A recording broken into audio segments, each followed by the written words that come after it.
দুই বন্ধু রয়েছে জানেন, দুই বন্ধু। এক বন্ধু অনেক গরিব, আর এক বন্ধু অনেক বড় লোক, অনেক অর্থ সম্পদের মালিক। ওই গরিব বন্ধু কি করেছে, লোকের থেকে ধার দেনা করে টাকা পয়সা নিয়ে ছোটখাটো একটা ব্যবসা দিয়েছে। যখনই ছোটখাটো ব্যবসা দিয়েছে, দেখবেন প্রথম প্রথম ব্যবসা দিলে ব্যবসা ভালো চলে না, চলে। দুদিন পরে কি হয়েছে, ব্যবসায় লস হয়ে গেছে, দোকান পাশার বন্ধ করে দিয়েছে। এখন মনে মনে চিন্তা করছে, ব্যবসা দিলাম, ব্যবসাটা বন্ধ হয়ে গেল, তাহলে কি করা যায়। ওই গরিব বন্ধু বড়লোক বন্ধুর কথা মনে পড়েছে, বলছে তাহলে ওর কাছে একটু যাই। ওর কাছে গেলে ও যদি কোনো অর্থ টর্থ দেয়, তাহলে এগুলো নিয়ে আবার নতুন করে ব্যবসা শুরু করে দেব। গরিব বন্ধু বড়লোক বন্ধুর কাছে গিয়ে বলছে, বন্ধু জানিস বন্ধু, লোকের থেকে ধার দেনা করে টাকা পয়সা নিয়ে একটা ব্যবসা শুরু করলাম, ব্যবসাটা লস হয়ে গেছে, ব্যবসাটা বন্ধ করে দিয়েছি। তাহলে বন্ধু আমি এখন কি করব? বলছে, বন্ধু তোর কাছে কেন এসেছি জানিস? তুই যদি আমাকে কিছু অর্থ দিতি, তাহলে তোর অর্থটা দিয়ে আবার নতুন করে ব্যবসা শুরু করতাম। ঠিক আছে, তাই হবে। বড়লোক বন্ধু কি করলো, কিছু অর্থ দিয়ে দিল। ওই অর্থ নিয়ে আবার নতুন করে ব্যবসা শুরু করলো, কিন্তু কিছুদিন যাওয়ার পরে না ব্যবসাটা ভালো হয়ে গেল। এত ভালো হয়েছে, এত পরিমাণে লাভ হয়েছে, ওই বন্ধুর থেকে যে টাকা পয়সা নিয়েছিল না, ব্যবসায় লাভ হওয়ার পরে ওই টাকা পয়সা একত্রিত করে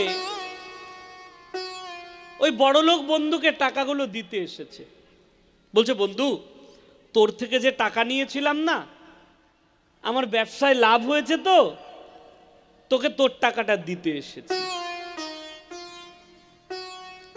তখন বড়লোক বন্ধু বলছে কি, দেখ আমার না এখন টাকার প্রয়োজন নাই, তুই এক কাজ কর, তুই এই টাকাটাও ব্যবসায় লাগিয়ে দে, আমাকে তুই পরে দিয়ে দিস। বলছে ঠিক আছে, তাই হবে। মন দিয়ে শুনবেন গল্পটা, জীবনে এই গল্পটা অনেক ইম্পর্টেন্ট।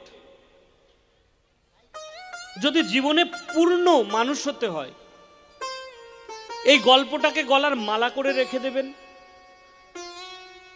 জীবনে মানুষ হতে পারবেন। কোনোদিন কারোর অর্থের প্রতি লোভ আসবে না, সম্পদের প্রতি লোভ আসবে না, সবসময় গোবিন্দের প্রতি আপনি শরণাপন্ন হয়ে যাবেন, যদি এই গল্পটাকে অঙ্গের মালা করে রাখতে পারেন। যখন বন্ধু বলছে, বন্ধু তুই টাকাটা দিয়ে আবার ব্যবসা কর, বলছে ভালো হয়। বড়লোক বন্ধু বলছে, বন্ধু তুই কোথায় থাকিস যেন এখন? বলছে, বন্ধু ওইখানে একটা ভাড়া বাড়িতে রয়েছি। দূর, ভাড়া বাড়িতে থাকবি, দেখ আমার তো কেউ নাই, বাড়িতে সবসময় একাই বাড়ি পড়ে থাকে, আমি চাকরি করতে চলে যাই আর বাড়িতে তালা দেওয়া থাকে। তুই এক কাজ কর, তুই ভাড়া বাড়িতে না থেকে তুই আমার বাড়িতে এসে থাক, যখন আমি ছুটিতে আসবো দুই বন্ধু মিলে খুব সুন্দর করে গল্প করব, আমারও সময় কেটে যাবে, তোরও সময় কেটে যাবে। ঠিক আছে বন্ধু, তুই যখন বলছিস তাহলে আমি কালকেই চলে আসবো তোর বাড়িতে। আরে তোর বাড়ি বলছিস কেন, আমাদেরই বাড়ি। আচ্ছা ঠিক আছে, যা। দুই বন্ধু এক জায়গায় রয়েছে। এখন যে বড়লোক বন্ধু না, সে তো চাকরি করে। চাকরিটা কি করে বলছে, দেশ রক্ষার চাকরি করে, সৈনিক পদে রয়েছে, সৈন্য। একদিন সরকার থেকে খবর এসেছে, দেশের মধ্যে যুদ্ধ শুরু হয়ে গেছে, তোমাকে যুদ্ধে যুক্ত হতে হবে। এখন উপর লেভেল থেকে খবর এসছে, যেতে তো হবেই চাকরি বাঁচাতে গেলে।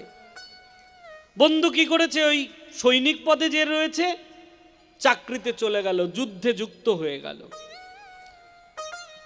যুদ্ধে যখনই যুক্ত হয়েছে, বৈদেশিক শত্রুর আক্রমণে যুদ্ধ করতে করতে বন্ধুর মৃত্যু হয়ে গেছে।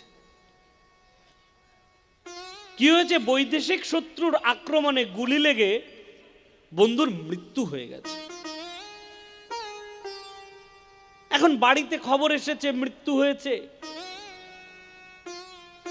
এখন বাড়িতে কে রয়েছে? ওই যে গরিব বন্ধু রয়েছে, তার কাছে খবর এসেছে যেরকম যুদ্ধে গেছিল, যুদ্ধে গিয়ে তার মৃত্যু হয়েছে। দেখুন, যে বন্ধু অর্থ দিল, যে বন্ধু থাকার জায়গা দিল, যখনই বন্ধুর মৃত্যুর খবর পেল, মৃত্যুর খবর পেয়ে সঙ্গে সঙ্গে সে মনে মনে আনন্দ করতে লাগলো, বাহ ভালো হয়েছে। সব ল্যাটা চুকে গেল। কেন? বলছে বন্ধুর মৃত্যু হয়েছে, আমার লাভ হয়েছে। তো বন্ধুর থেকে যে টাকা নিয়েছিলাম, বন্ধুকে আর টাকা ফেরত দিতে হবে না। বন্ধুর টাকা কি হলো? আমার হয়ে গেল। বাড়ি ছিল না, বন্ধুর বাড়িতে এসে রয়েছে, এটা আমার বাড়ি হয়ে গেল, তাই না? বন্ধুর বাড়ি মানে আমার বাড়ি হয়ে গেল। তাহলে কি হলো? বন্ধুর মৃত্যুতে আমার লাভ হয়েছে। কি লাভ? বাড়িও হলো, টাকাও হলো।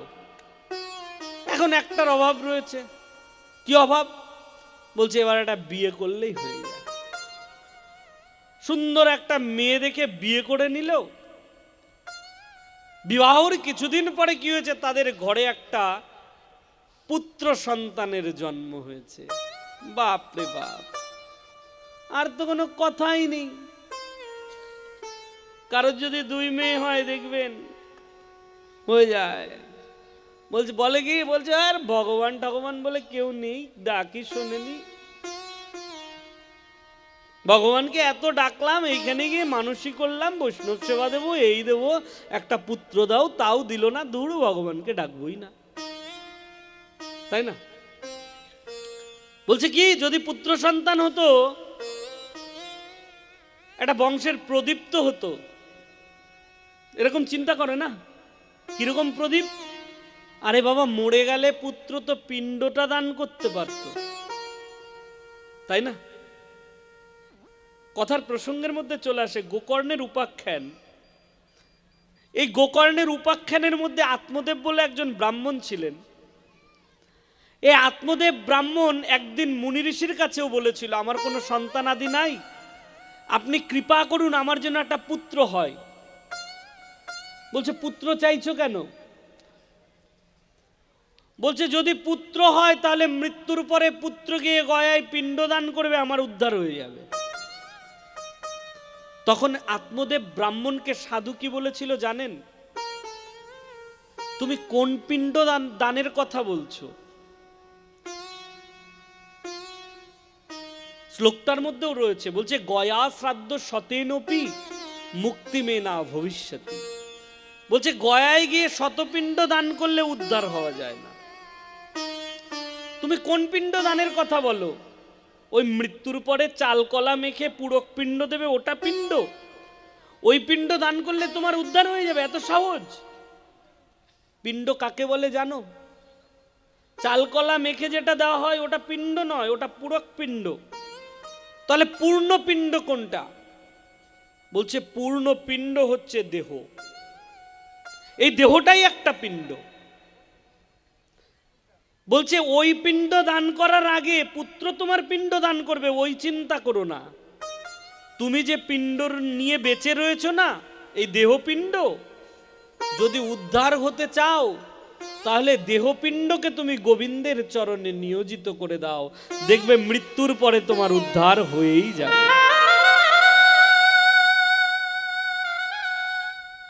আর পুত্র তোমার নাম করে শতপিণ্ড দান করলেও তোমার উদ্ধার হবে না, তুমি জীবিত থাকাকালীন যদি তোমার দেহপিণ্ডকে গোবিন্দ সেবায় নিয়োজিত না করো। তো কি হয়েছে? লোকে চায় যদি একটা পুত্র হয় তাহলে বংশের প্রদীপ হবে, আমার নামকরণ করে আমার জল দিতে পারবে, আমার উদ্ধার হয়ে যাবে। হয় না বাবা, এত সহজ নয়। তো বন্ধুর তো মনে মনে আনন্দ, বলছে বাপ রে বাপ, ভগবানকে ডাকারই তো দরকার নেই। দেখবেন যাদের একটু অর্থ সম্পদ হয়ে যায় না, তারা কিন্তু গোবিন্দকে ডাকে না, ভগবানকে ডাকার প্রয়োজন হয় না তাদের। কেন? বলছে দূর কিসের জন্য ডাকবো, কোন দিকের অভাব আছে, ডাকার দরকার আছে নাকি? আরে বাবা, গোবিন্দ তোমাকে অর্থ দিয়ে আরো ডুবিয়ে রাখছে। কেন? যাতে তুমি গোবিন্দ নাম করতে না পারো, যাতে তুমি ভগবানের নাম করতে না পারো।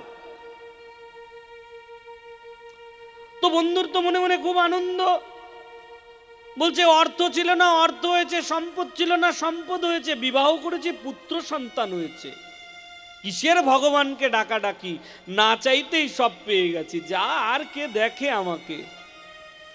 এখন পুত্র বিরহে আতুর হয়ে গেছে, এখানে ধূপটা সরিয়ে দিতে হবে, চোখে আসছে।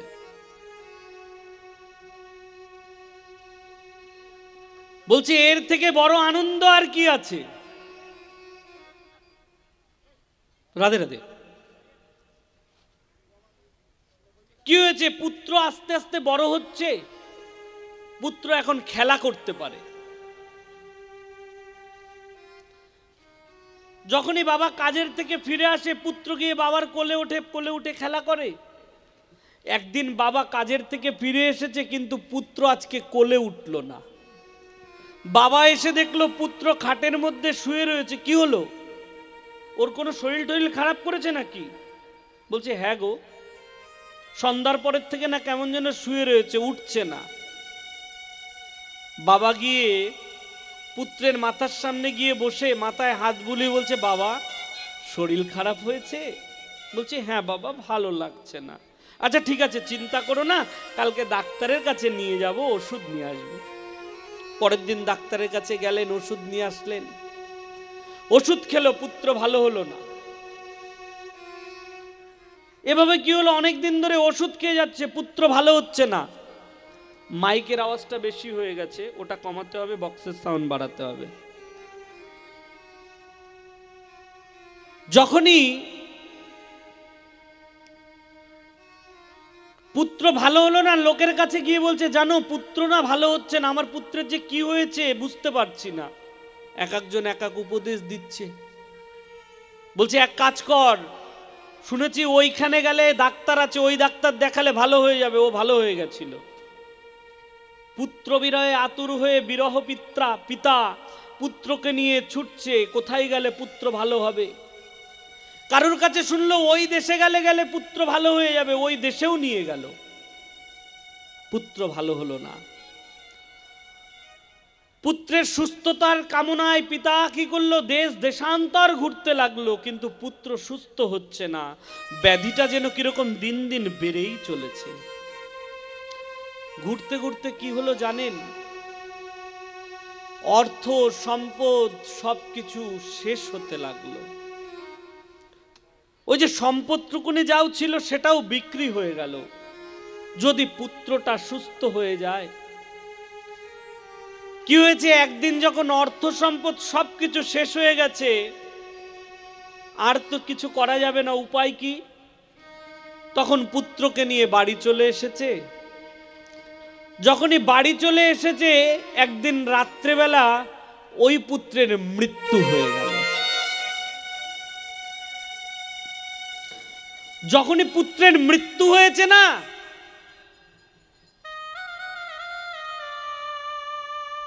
পুত্রের মৃত্যু দেখে পিতা হাউ হাউ করে কাঁদছে, হাউ হাউ করে কাঁদছে। এখন পুত্রের শেষ কৃতকার্যটা করতে হবে, তাই তো? পুত্রের দেহটাকে নিয়ে চলে গেলেন, শ্মশানে চলে গেলেন। শ্মশানে গিয়ে কৃতকর্ম করলেন পুত্রের। চিতায় তুলে দিলেন পুত্রের দেহটা, চিতার অগ্নিতে দাউ দাউ করে জ্বলতে লাগলো। দেহটা পুড়ে গিয়ে ছাই ভস্ম হয়ে গেল। পুত্র বিরহে পিতা কাঁদতে কাঁদতে কি করলো?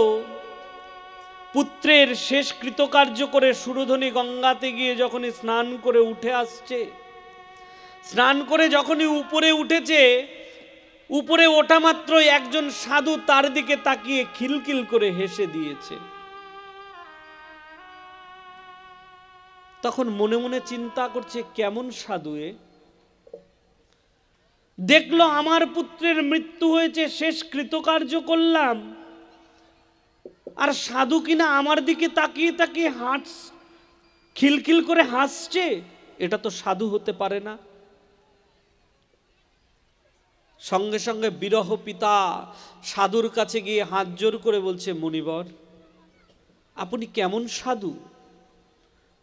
আমার পুত্রের মৃত্যু হয়েছে, আপনি সবকিছু দর্শন করলেন, তবু আপনি আমাকে দর্শন করে আপনি আনন্দ পাচ্ছেন? ছি ছি ছি ছি ছি, আপনি তো প্রকৃত সাধু নয় গোপাল, আপনি তো প্রকৃত সাধু নয়। আমার দুঃখ দেখে আপনি হাসছেন, সুখ পাচ্ছেন। তখন সাধু তার দিকে তাকিয়ে বলছে, না না, তুমি ভুল ভেবেছ, আমি তোমার দুঃখ দেখে হাসিনি, তোমার কর্ম দেখে হাসছি। কর্ম? আমি কি কর্ম করেছি? বলছে, তুমি যে পুত্রের জন্য কাঁদছ না, ওই পুত্র কে ছিল জানো? বলছে, না, তা তো জানি না। আমার থেকে শুনে না ওই পুত্র কে ছিল। আচ্ছা, তোমার অর্থ সম্পদ কোনো কিছু ছিল একদিন? বলছে, না। তাহলে তুমি অর্থ সম্পদ পেলে কার থেকে? বলছে, আমি অর্থ সম্পদ পেয়েছিলাম আমার বন্ধুর কাছ থেকে। আচ্ছা, তোমার বন্ধু কোথায় গেছে? বলছে, যুদ্ধে গেছিল, বন্ধুর মৃত্যু হয়েছে। আচ্ছা, বন্ধুর মৃত্যুর সংবাদ পেয়ে তুমি আনন্দ করেছিলে না দুঃখ পেয়েছিলে? বলছে, আনন্দ পেয়েছিলাম। ওহো, আনন্দ পেয়েছিলে, তাই তো? তোমার কর্মফল তাই তোমাকে ভোগ করতে হয়েছে। বলছে, কেমন কর্মফল? বলছে, আজকে তুমি যাকে পুত্র বলে জানছো না, এ তোমার প্রকৃত পুত্র নয়। এই পুত্র আগের জন্মে তোমার ওই মিত্র ছিল, বন্ধু ছিল। সেই বন্ধুই পরের জন্মে পুত্র হয়ে তোমার কাছে চলে এসেছে। কেন? তোমার বন্ধু তোমাকে যা যা দিয়েছিল, সে তোমার ঘরে পুত্র হয়ে এসে তার সব জিনিস সে আবার তোমার থেকে কেড়ে নিয়ে এই ধরাধাম ত্যাগ করে চলে গেছে। তো বাবা, এই জগতে আমরা যদি সুখের চিন্তা করি, কারোর অর্থ সম্পদ ফাঁকে দিয়ে আমি মনে মনে চিন্তা করছি আমি ধনী হয়ে গেছি, আমি অর্থের মালিক হয়ে গেছি,